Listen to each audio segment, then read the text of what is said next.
Lakini kwanza ni taarifa za habari na mie Isabella Mwagoni. Hamas imerusha makombora matatu nchini Israel kujibu mashambulizi mapya ya Israel dhidi ya Gaza. Israel waliweza kuzuia kombora moja na kuna aliyeumia.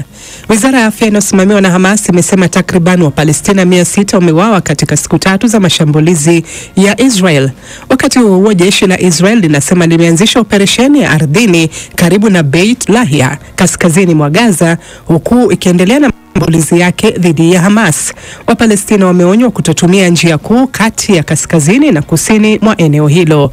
Shirika la ulinzi wa raia wa Gaza linasema mashambulio ya anga yamesababisha vifo vya takriban watu 70 tangu usiku wa manane.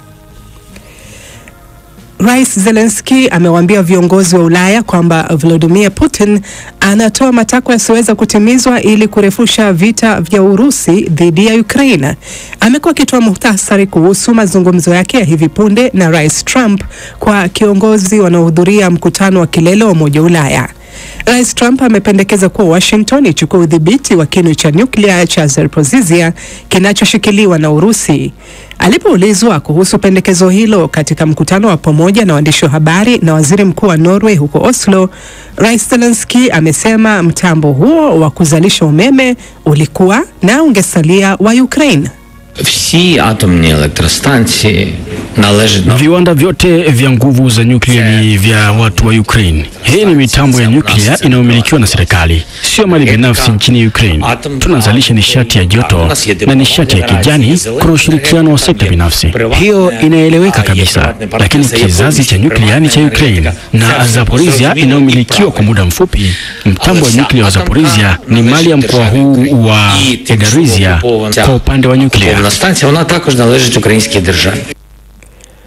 Waziri Mkuu wa Ethiopia Abiy Ahmed amesema kuwa nchi yake haina dhamira kuanzisha vita na nchi jirani ya Eritrea kwa lengo la kufikia bahari ya Shamu.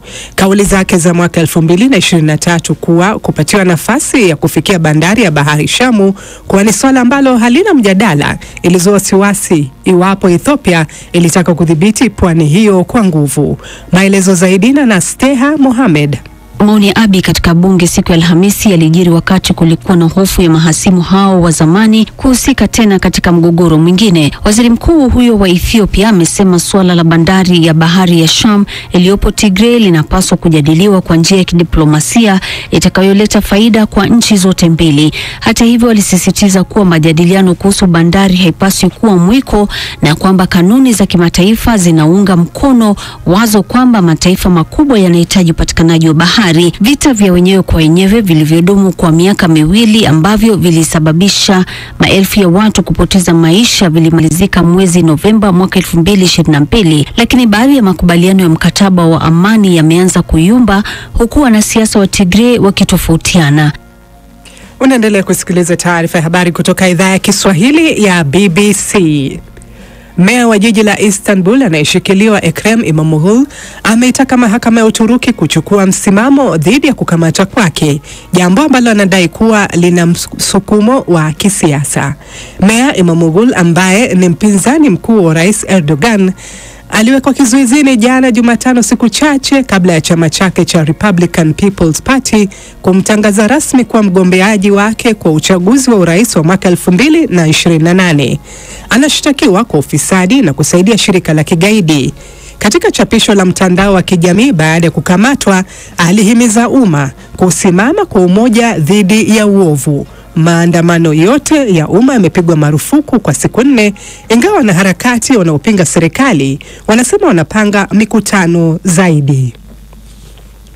Na kundi la wataalamu huru wa Umoja wa Mataifa linasema kuwa serikali ya Belarus imefanya ukiukaji mkubwa wa haki za binadamu dhidi ya raia wake tangu mwaka 2020 ili kuendeleza uongozi wa Rais Alexander Lukashenko.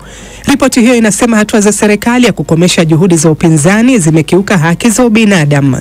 Ripoti hiyo pia imesema wanaume na wanawake waliokuwa kizuizini walikuwa wakiteswa, kupigwa shoti za umeme na vitisho vya ubakaji.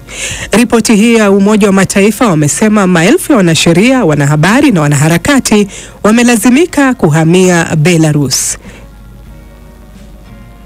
Hii ni BBC.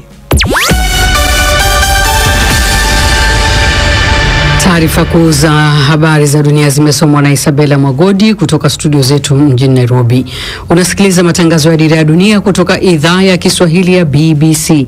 Matangazo haya yanasikika kupitia Milele FM na mwa Kenya ni West FM. Kwa Tanzania matangazo haya unaweza kuyapokea kupitia Radio 1 na Radio Free Africa kule Mwanza, na nchini Jamhuri ya Kidemokrasia ya Kongo unaweza kutusikiliza kupitia Radio Muungano kule Beni. Pia unaweza kuyapokea matangazo yetu kwenye internet katika bbcswahili.com ama kupitia ukurasa wetu wa Facebook, andika BBC Swahili. Hivi leo uko na Regina Mziwanda nikiwa katika studio zetu mjini Dar es Salaam, Tanzania, na mwenzangu ni Sarafina Robi akiwa studio zetu Nairobi nchini Kenya. Na msikilizaji, karibu, na Sarafina Robi, karibu pia. Asante sana Regina. Na msikilizaji, tukianza ni kuwa televisheni ya taifa la Sudan imearifu kwamba jeshi linakaribia kurudisha udhibiti wa ikulu ya rais huko Khartoum, huku mapigano makali yakiendelea kati ya vikosi vya jeshi na RSF katika mji mkuu Khartoum. Kumekuwa na taarifa za mashambulizi makali ya mabomu na mashambulizi ya angani usiku kucha. Leila Mohamed ana maelezo zaidi. Inasemekana kuwa RSF ilichukua kwa haraka ikulu na sehemu kubwa ya mji mkuu wakati wa vita vya mwezi Aprili mwaka 2023, lakini vikosi vya jeshi la Sudan katika miezi ya hivi karibuni vimekuwa vikifanya harakati za kurejea na kuelekea ikulu. Kundi la RSF ambalo mapema mwaka huu lilianza mpango wa kuunda serikali mbadala linadhibiti baadhi ya maeneo ya Khartoum na mji jirani wa Omdurman pamoja na magharibi mwa Sudan, ambako linapigania kudhibiti ngome ya mwisho ya jeshi huko Darfur El Fasher. Kudhibiti mji mkuu kunaweza kuharakisha utekaji kamili wa jeshi katikati mwa Sudan na kuzidisha mgawanyiko wa maeneo ya mashariki na magharibi baina ya pande mbili hizo hasimu. Pande zote mbili zimeapa kuendelea kupigania sehemu iliyobaki ya nchi hiyo, na hakuna juhudi zozote za mazungumzo ya amani zilizofanikiwa. Mzozo huu umesababisha kile ambacho Umoja wa Mataifa unakitaja kama janga kubwa zaidi la kibinadamu duniani na kusababisha njaa katika maeneo kadhaa na magonjwa kote nchini Sudan. Pande zote mbili zimeshutumiwa kwa uhalifu wa kivita, huku RSF pia ikishutumiwa kwa mauaji ya halaiki. Majeshi ya pande zote mbili yanakanusha shutuma hizo. Mapigano yanayolenga kuikamata ikulu ya rais yamepamba moto katika muda wa wiki kadhaa zilizopita, huku RSF ikipigana vikali kudumisha udhibiti, ikiwa ni pamoja na kuwatumia walenga shabaha mahiri waliowekwa jirani na majengo ya katikati mwa mji. Kiongozi wake mapema wiki hii, Mohamed Hamdan Daglo, aliwaagizia wanajeshi wake kutoiacha ikulu. Hatua ya mafanikio haya ya kijeshi katikati mwa Sudan tangu mwishoni mwa mwaka jana kumepokewa vyema na watu wengi ambao walikuwa wamehama makazi yao kwa sababu ya RSF, ambayo imekuwa ikishutumiwa kwa kuendeleza uporaji na mauaji ya kiholela na kuteka nyumba na vijiji. RSF inakanusha madai hayo na kusema wahusika wa madhila hayo watafikishwa mahakamani. Naam, kufuatia taarifa hiyo ya Leila Mohamed, awali nimezungumza na Dr. Edgar Githua, mchambuzi wa masuala ya kidiplomasia na vita, nikitaka kufahamu juu ya mgogoro unaoendelea kati ya jeshi la Sudan na RSF ambao unazidi kufukuta, huku kukiwa na habari za jeshi kufikia makazi ya rais huko Khartoum. Hii inamaanisha nini kwa msingi wa mzozo huu? Ni kumaanisha kuwa upande wa SAF tayari umekuwa na nguvu zaidi kuliko upande wa RSF, na katika huu mzozo Rais Generali Burhan ambaye amesimamia kikosi cha SAF hata kubali kwenda katika mazungumzo yoyote na Dagalo, kwa maana sasa anaona akona nguvu ya kijeshi na akona nguvu ya kudhibiti nchi. Kwa hivyo haitakuwa rahisi kwake kukubali kwenda katika mazungumzo yoyote ya kusuluhisha na kumaliza huu mgogoro. Hivi karibuni RSF ilianza mpango wa serikali mbadala na makundi mengine. Mpango huu umefikia wapi? Kufikia sasa waliweza hapa Kenya kuja kukutana na kuanza kuunda kikundi chao. Jumuiya ya Afrika imewapiga marufuku na imesema haitakubalia kuwe na serikali nyingine ambayo itatengwa na kikundi chochote kule, kumaanisha Burhan sasa bado ana nguvu na yeye ndiye anatambulika kama kiongozi wa taifa la Sudan. Kwa hivyo inaonekana Dagalo na kikundi chake cha RSF na haya makundi mengine ambao wameweza kumuunga kutengeneza serikali badala hawatapata kutambulika kokote. Mataifa kadhaa yameshutumiwa aidha kwa kuwapa RSF silaha na madai mengine mengi. Sasa je, kwa nini mataifa haya, iwapo yanajulikana, yasiwekewe vikwazo mfano na jamii ya kimataifa? Katika mambo ya diplomasia na mambo ya kigeni na mahusiano ya mataifa kule nje, huwa na kitu kwa kizungu tunaita interest nyingi ambazo huwa zinaangaliwa. Kwa mfano Kenya ilikubali RSF wakuja waunde serikali yao ya badala hapa, Kenya ingekuwa tayari nchi ambayo imewekewa vikwazo na imewekewa masharti makali. Alafu tena mataifa mengine ambayo yanamuunga Dagalo mkono, mataifa kama United Arab Emirates, taifa kama Libya, kuna Jenerali Khalifa Haftar pale, bado hawajawekewa vikwazo, kwa sababu kusuluhisha mzozo kama huu hauanzi tu na vikwazo kwanza. Mataifa kama yale utakuta kuwa watapigiwa masimu, wataongeleshwa, alafu polepole hata bila kuwa na matangazo mengi watawacha kumpatia Dagalo nguvu ama zile silaha ambazo wanamuuzia, ama kujaribu kumnyima Dagalo ile nguvu ambayo anatafuta. Kwanza wataanza na Dagalo mwenyewe, kama wanajua maakaunti zake za fedha, wafunge hizo njia za fedha. Mataifa ambayo yanampatia silaha yaongeleshwe, ajikute kuwa hawamwambii hawatampatia, lakini hawampati kwa haraka. Ni kitu delicate na ni complicated sana, sio rahisi sana kutumia vikwazo kuwafukuza marafiki zake. Mzozo huo umesababisha kile ambacho Umoja wa Mataifa unakiita kama janga kubwa zaidi la kibinadamu duniani. Kuna njaa, kuna magonjwa kote nchini Sudan. Pande zote mbili zimeshutumiwa kwa uhalifu wa kivita, huku RSF pia ikishtakiwa kwa mauaji ya halaiki. Iwapo hayo yote yanajulikana, mbona bado inakuwa kama ulimwengu umesahau watu wa Sudan hivi? Kufikia sasa ni watu karibu milioni 8.5, milioni 9 ambao wametoka kwenye makao yao, wamekuwa wakimbizi, na ni jambo ambalo hakika ni la kuhuzunisha. Jambo kubwa ni kuwa duniani sasa kuna mizozo mingi ambayo inaendelea. Ukweli wa mambo ni kuwa mizozo ambayo inafanyika katika bara la Afrika haitiliwi maanani kama mizozo ambayo inafanyika upande wa Arabuni ama upande wa kule Russia na Ukraine. Na kwa sababu wanaotoa hii misaada ni kikundi kidogo sana, kwa hivyo utakuta wanatoa msaada kule Ukraine, wanatoa msaada kule Gaza, wanatoa msaada kule Sudan. Utakuta kuwa Afrika haipewi kipaumbele. Huo ndio ukweli wa mambo. Vita ambavyo vinafanyika katika bara la Afrika havitiliwi maanani kama vita ambavyo vinafanyika kule nje. Kwa hivyo sasa ni maombi kuwa Umoja wa Afrika ichukulie hili jambo na ijue tusitegemee wageni kutoka nje waje watuletee msaada. Pande zote mbili zimekataa kuketi meza moja na kujaribu kuafikiana. Sasa hatma ya watu wa Sudani ni kama vile imeshaamuliwa kwamba vita ni vita tu. Hapa tunaweza kutanzua vipi mzozo huu? Mzozo huu kuisha kabisa ni vikwazo viwekwe dhidi ya Jenerali Burhan anayesimamia SAF na dhidi ya Dagalo, na tayari Dagalo tumewekewa vikwazo vikali, lakini ni kama havimshtui. Kwa sababu ya nini? Anapewa nguvu na jenerali kutoka Libya anaitwa Khalifa Haftar. Huyo ndio anayempatia silaha za kupigana. Njia moja ya kuwawezesha Burhan na Dagalo waketi chini kwenye meza moja ni kuwanyima nguvu zote na kuwafungia njia zote za kuweza kupata silaha za kuendeleza hii vita. Tukikata hizi mifereji yote ya kuleta silaha za vita, wataishiwa na nguvu za kivita, wataishiwa na silaha, na italazimika waende waketi kwenye meza moja, ingawaje Jenerali Burhan ameapa kuwa hataketi kwenye meza moja na Dagalo, haswa hivi sasa jeshi lake linavyozidi kupata nguvu na kumnyang'anya Dagalo maeneo katika huu mzozo. Haitakuwa rahisi, lakini njia ni kutumia nguvu kumlazimisha Burhan aketi kwenye meza na Dagalo. Naam, ni Dr. Edgar Githua, mchumbuzi wa masuala ya kidiplomasia na vita, akizungumza na mwenzangu Regina Mziwanda kufahamu zaidi kuhusu mgogoro unaoendelea kati ya jeshi la Sudan na RSF.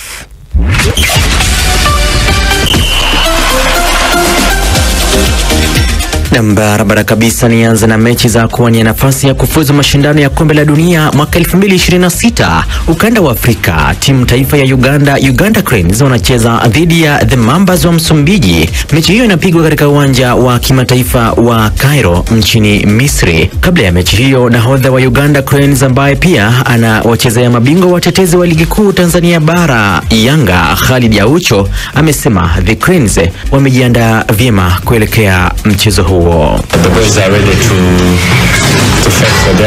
Wachezaji wapo tayari kujitolea kwa ajili ya nchi yao na kila mmoja yupo katika hali nzuri kimwili na kiakili. Tunayo motisha kubwa na kutilia maanani kila maagizo ya kocha. Tunao mashabiki wengi hapa nchini Misri na tunaomba waje watushabikie. Baada ya mechi 4, Uganda wapo katika nafasi ya 5 kwenye kundi G kwa pointi 6, huku Msumbiji wakiwa katika nafasi ya 2 katika kundi hilo kwa alama 9 sawa na vinara Algeria. Lakini viongozi Algeria wanawapiku The Mambas. Katika kundi F, timu taifa ya Kenya Harambee Stars chini ya kocha mpya Ben McCarthy watakuwa wakicheza dhidi ya The Gambia saa 4 usiku. Harambee Stars wapo katika nafasi ya 4 kwa alama 5 pekee. Kundi hilo linaongozwa na Cote d'Ivoire kwa pointi 10 baada ya mechi 4. Timu zingine kutoka ukanda wa Afrika Mashariki zitashuka dimbani siku ya kesho, ambapo Amavubi Stars wa Rwanda watakipiga dhidi ya Nigeria saa 1 usiku, na majirani Sudan Kusini na Jamhuri ya Kidemokrasia ya Kongo watakuwa wakipepetana saa 4 usiku. Na shirikisho la soka barani Afrika CAF limetoa ratiba pamoja na viwanja vitakaotumiwa katika mashindano ya kombe la mataifa ya Afrika CAF ya vijana walio chini ya umri miaka 17 mwaka 2025.